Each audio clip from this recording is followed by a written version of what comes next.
What's a capo? How do you actually use it? What's it actually for? What is it? Let's talk about it. Coming up.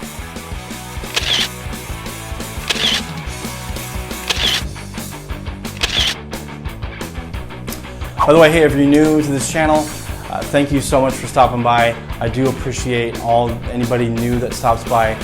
My name is Ben. I'm a private guitar teacher. I've been playing guitar for a bunch of years. My kind of mission for this channel is to help guitar players of all levels, just help them by bringing them some practical tips and useful advice, just kind of make their lives a little easier, hopefully. And that's my passion. If you want to see more content and more videos like that, like this, please consider subscribing to this channel, and don't forget to turn the little bell on to not miss anything I post. I've also going to link my social media, my Facebook page, my Twitter page down in the description. But anyway, let's get into the video. All right, so this video is actually kind of it's not part two, but it's kind of a secondary video to another video I created about the number system, or the Nashville number system. This video is going to be how to use the capo with that. So if you remember the Nashville number system, it makes it really easy to figure out what chords, how they're kind of related to each other, and it kind of helps you simplify the language when you're talking to other musicians. If you're playing in a worship team or a cover band or something, and somebody says, yeah, this song is it's in the key of G and the chord progression is 6-4-5. Well, that will tell you that you're supposed to play the 6th chord, the 4th chord, and the 5th chord for that progression. And remember, the 1-4-5 is always major, and the 2-3-6 is always minor, and the 7 is always going to be diminished. It's not really used very often, but just know that it's there. So today we're going to talk a little bit about how you can use the capo. Capo is, some people mispronounce it and they call it a capo. Don't listen to those people. Those people are on drugs. Stay away from them. It's a capo, and it's this thing right here, and this it just fits over your fretboard. So really what it's for, and they have different kinds of capos. This one is a what is this? Jim Dunlop USA. It's a little like a pretty neat little thing. They can get pretty cheap, they can get rather expensive, but I like this one. It's useful. Anyway, so before we talk about that, what you need to know is this right here is like 0. Everything behind this is useless. You would never touch this unless you're Tom Morello. You would never touch this part of the guitar when you're playing anyway. So this is like 0, right? And then this is the 1st fret all the way up, sometimes 24 frets, right? So this is 0. So what this is this is a mobile 0. So this renders everything behind it as useless. So if you're playing in the key of G, right? And you're playing a 6-4-5 chord progression, your chord progression is going to be E minor, C, D, right?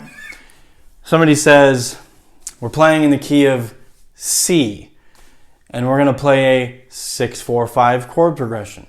Well, you're going to play A minor,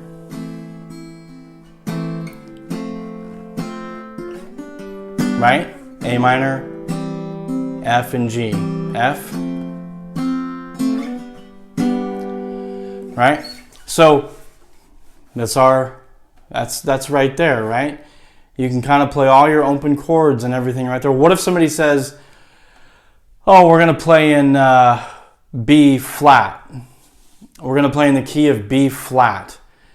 And we want to play a 6-4-5 chord progression. Well, how would you achieve playing an open chord like that if you're playing in B flat? You couldn't.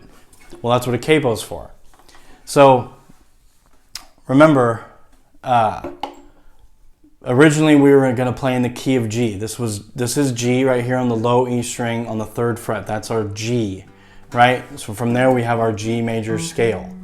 So we can play all of our open chords for that scale right there, right? We can achieve that just fine.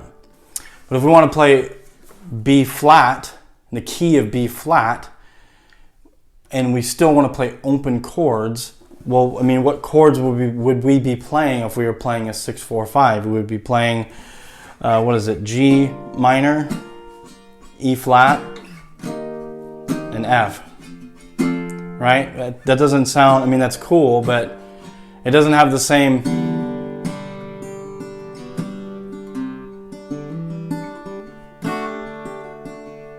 right? It's not the same. It doesn't sound the same. You could just play the same, right? Little bar chords or whatever. So what you do is you take your 0 or your capo and you find B flat. B flat's going to be right there on your 6th fret of your low E string. So this is just a way to, this is one way to help you. So remember, this is our 0. If this is 0, and this is our 3rd fret, and we're playing in the key of G. Well, if we want to play in the key of B flat, we're going to make B flat our 3rd fret, and we're going to count down to 0, which was going to be our G right here, right? So now we're playing, now we got it set up that we can play that open chord progression, that same chord progression in a different key with open chords. So now I can play